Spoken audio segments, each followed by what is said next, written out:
मी चैताली भोईर आणि हे माझे हस्बंड हर्षद भोईर. आमच्या लाईफमध्ये भरपूर डिफिकल्टीज होते, प्रॉब्लेम्स होते, मनी लॉस वगैरे भरपूर नेगेटिव्हिटी होती. पण आज आम्ही हिलिंगला आल्यानंतर भरपूर फरक जाणवतोय मला. मीन्स मी एकच शब्द बोलेन, ॲक्युरेट प्रेडिक्शन्स असतात मॅमचे. आणि हिलिंग तर मॅमकडून घ्याच, परफेक्ट हिलिंग आणि भरपूर नेगेटिव्हिटी. म्हणजे कसं तुला माझा कॉन्टॅक्ट मिळाला? मला वायाच रेफरन्स भेटलेला मॅडमचा. आणि तो माझा फर्स्ट डे पण मला अजून आठवतोय की मी किती कन्फ्यूज होती. पोचत नव्हती मी, पण पोचले. आणि त्याच्यानंतर पण एवढे अडथळे आले की आज पण माझा सकाळपासून पाय दुखत होता. नाही जायचं, पण ते शेवटी मी पाय धरत इथपर्यंत आलेले आहे.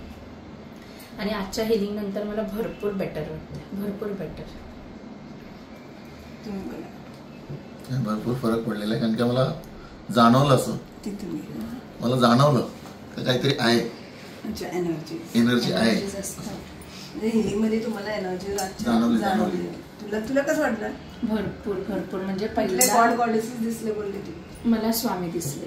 म्हणजे पहिला असं एकदम अंधार दिसला डोळ्यासमोर, आणि जसं नंतर मॅमनी हात ठेवला डोक्यावर तेव्हा अशी ब्राईट लाईट दिसली. आणि त्याच्यात मला दिसते की मी बसले आणि स्वामींकडून मी मनी घेते आणि स्वामी मला देतात. मला अक्षरशः दिसलंय. त्यामुळे मी एकच सांगेन, ही जे आपण बोलतो कॉस्मिक हिलिंग्स वगैरे ते असतात. आपण कधी बोलतो की हे नाहीये, हे फेक आहे, पण असं बोलायचंच नाही, कारण की ती नेगेटिव्हिटी आपल्यात येते. पण हे असतात आणि मी आज ते जाणवलं, हे आहे. आणि तू पहिल्यांदा आली तेव्हा तुला कोणाचं वाया तू सांगितले का? हो, मला वाया तुमचा रेफरन्स भेटलेला. आणि पण तेव्हा पण मला भरपूर अडथळे येत होते. 10 वेळा फोन केला मी, येऊ नको तसंच चाललेलं. पण त्याच्यानंतर जेव्हा मी ते आली तेव्हा मला जो ॲटमॉस्फिअर वाटला, जी एनर्जीज जाणवली, त्याच्यानंतर मी स्वतः तासभर इथे बसून, अक्षरशः मॅम बोलतात तू जा, तरी मी बसून होते. मला एवढी पॉझिटिव्ह एनर्जीज फील झाल्या इथे. ओके, तर तू जेव्हा आली, ज्या गोष्टींसाठी आलीस ना, मनी इश्यूज, हेल्थसाठी पण केलं ना आपण यांचं, आणि काय केलं? हेल्थ, मनी, नेगेटिव्ह एनर्जीज. तर ते नेगेटिव्ह एनर्जीज गेल्या असं जाणवतं. मला जॉबवरून डिप्रेशन, मला एन्झायटी आणि डिप्रेशन मध्ये तर एवढा फरक पडलाय. अक्षरशः अमोशा गेली, पण मला डिप्रेशन आणि एन्झायटी नाही झाली.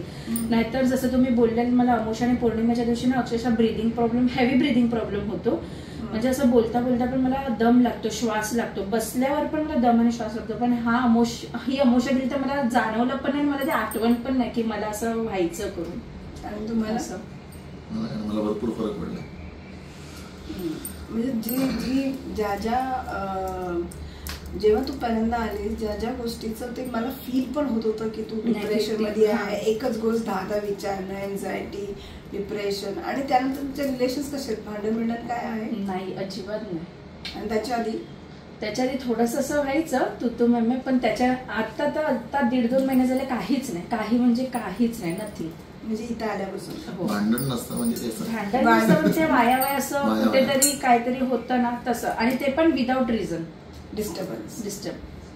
ते पण नक्की अमावस्या पौर्णिमाच असणार. त्याच्या अगोदरच पाठीफोडून. आता असं ते कधी बोलत पण नाही, काही नाही, पण ते तेवढ्यातच असं. हल्ली ह्या अमावस्या पौर्णिमाला काही जाणवलं नाही, एव्हरीथिंग पॉझिटिव्ह. मला जॉबवरून पण, म्हणजे जॉबमध्ये पण माझं असं फक्त एकाच साईडला बसून राहा किंवा असं रिक्रुटमेंटचं फॉर्म वगैरे. पण आता मला ते लोक बाहेर पाठवतात. म्हणजे त्यात पण तुला इन्क्रीमेंट वाढली माझी. की ते लोक समोरून बोलतात की आज दमनला जायचंय किंवा लोणावळ्याला जायचंय किंवा तुला लवासाला जायचंय किंवा गुजरातला जायचंय. ते लोक समोरून मला, म्हणजे वाटलं पण होतं की मला ते लोक पुढे करतील की तू जा. तरी तेव्हा मी पण ह्यांना येऊन बोलली की असं आहे आणि मला तो फरक जाणवतोय, तर मी जाते, मला थांबवू नका. तर मग ते पण की नाही, तू जा, तुझं जॉबचं मग तू हो पुढे असं. तर तुला काय रेकमेंड करायचे क्लायंट्सना? मी एकच रेकमेंड करेन की कॉस्मिक हिलिंग, रेकी हिलिंग्स असतात, पण फक्त नेगेटिव्हिटी ठेवू नका की होणार का, होतायत का, होणार नाही का, असं नका बोलू. होणार. तुम्ही स्वतःवर कॉन्फिडन्स ठेवा तर ते होणार. आणि मॅमवर विश्वास ठेवा, ट्रस्ट ठेवा, तर त्या करणारच. आणि त्या भरपूर 110% देतात स्वतः. किती दिवसात तुला फरक पडला? मला असं जेव्हा मी ते सॉल्टचं केलं ना तेव्हा मला विदिन 1 वीक किंवा 10 डेज मध्ये असं म्हणजे एन्झायटी डिप्रेशन कमी झाली, पण ती अमोशला वगैरे जाणवायची आणि ती कम्प्लिटली 1 महिन्यानंतर बंद झालं.